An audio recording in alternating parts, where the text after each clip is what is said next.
O, daon ng mangga yan ha, yan o. Subukan ko magluto nito ngayong umaga mga prekoy. Ayan, dito ko sa bahay ngayon. Titesting ko yung ano, yung mangga. Gugulayin ko yun kasi nakakain naman yung bunga di ba? Di siyempre makakain na yung talbos. Yung talbos din. Daon ng mangga yan prekoy o. Yan, ito yung puno. Pigaan ko muna ito bago ko gagatain, tapos sahugan ko na lang ng pinirito na tulingan. Ano nito, ang alam ko dito pambalot lang naman sa ano to yung pagdagpaksiw ka. Kung puruhin mo pag-ulay talaga, wala pa akong nakita na ginulay talaga ito. Pare ko, hihimayin ko ito. Sundan nyo po sana yung video para makita nyo po paano ko gagawin.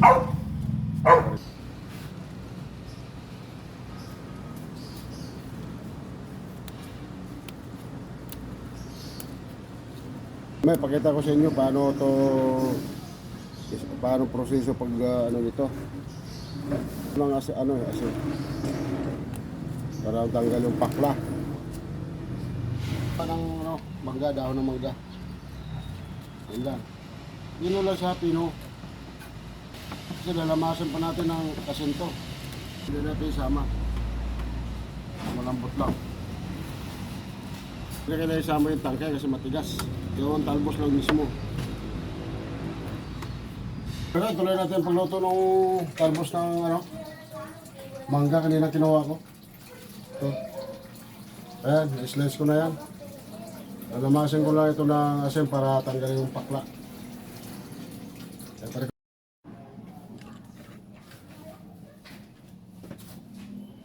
Siyempre ko, lalamasin natin ito ng asin. Yung dahon. Lalamasin natin ng asin yung parikoy. Yan.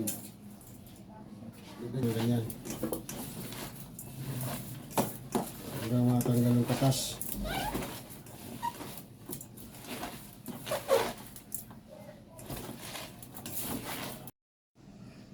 Kapag tayo, kumunti no.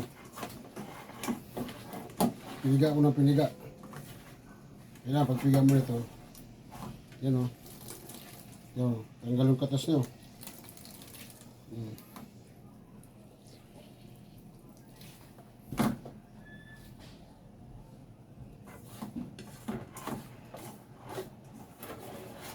Pagpiga yun o. Yan, ang katas na. Dalawang piraso ng piraso, napiga. Ayan, pinigaan ko na ito parikoy. Ayan, pinigaan ko na. Pero natapos ko piga ng asin, nilamas ko ng asin. Pakuluan ko naman siya ngayon. Para tanggal talaga yung pakla. Ayan o.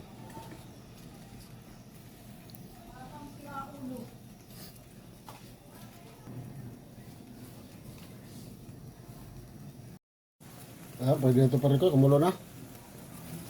Ipigaan naman natin to. Yan o. Ganyan. Siyempre ito, ilalagay natin lahat ng mga rekado.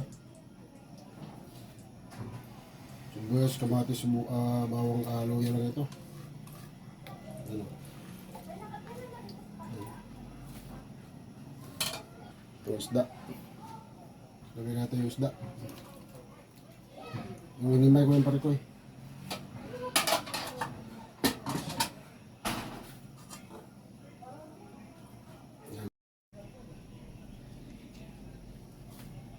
Lagyan natin ng oyster sauce parikoy. Sarap. Some cubes.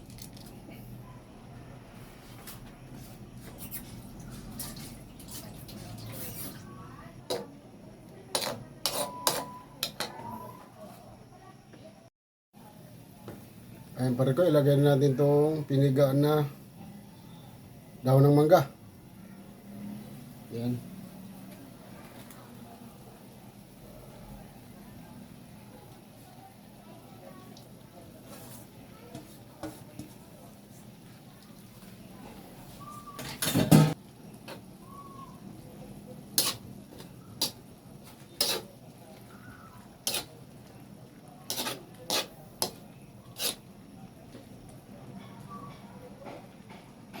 Ang bango pare ko ya.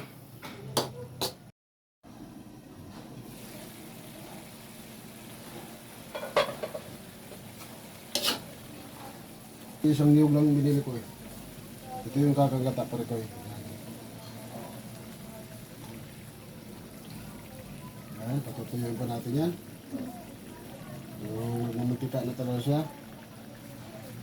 Tapos sasabay natin yung siling green, saka siling pula. Saka lagyan natin ng bell pepper para may bango. May sipa din na manghang. Natin to. Ayan. Itanglad, babalin natin dyan para habang lumalambot siya. Sama yung bango. Ayan pala ito, luto na ito. Ito na ang ating manggang ginataan parekoy. Dahon ng manggat parekoy.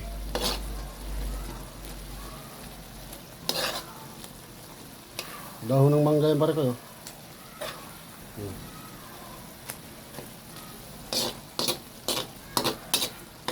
Tikman natin kagad hanggat mayroong ano parekoy. Init pa. Yan, titikman natin.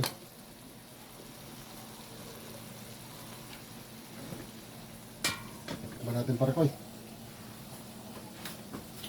Ano bang lasa niluto natin ngayon sa araw na ito? Natin, natutuyo na eh.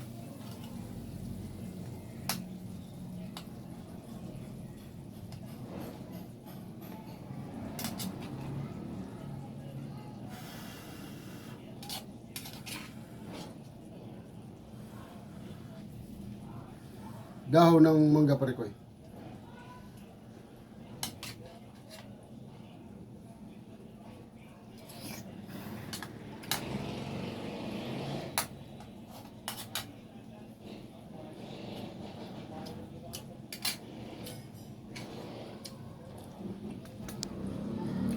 Masarap parekoy.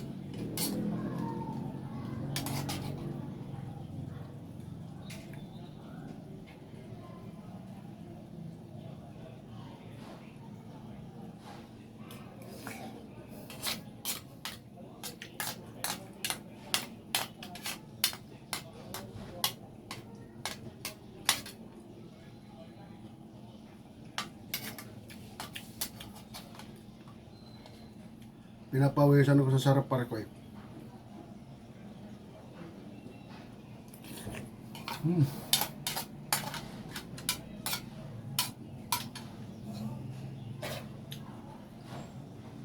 Ito pa.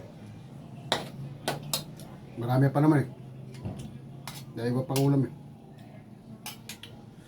Itinik.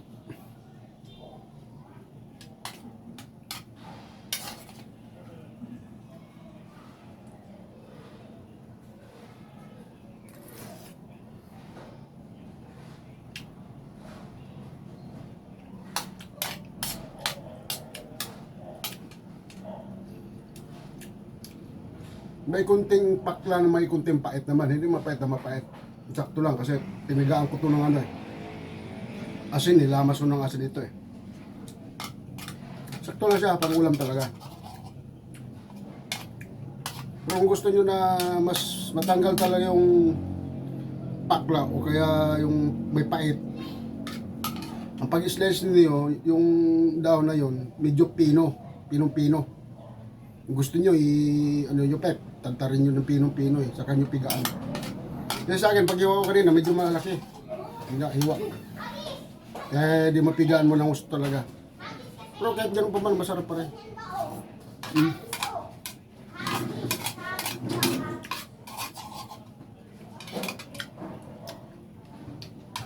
Sarap ng dahon ng mangga.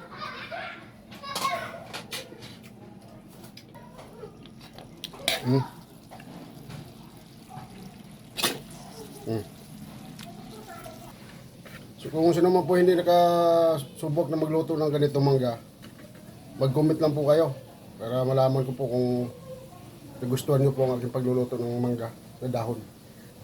Kaya masarap siya. Subukan nyo.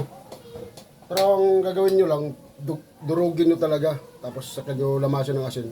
Pipigaan nyo ng gusto para tanggal yung pakla at saka pait. Kasi medyo mapait talaga. Kung para sa akin, pwede na. Siyempre ko, maraming salamat sa iyong panunod. Bye-bye.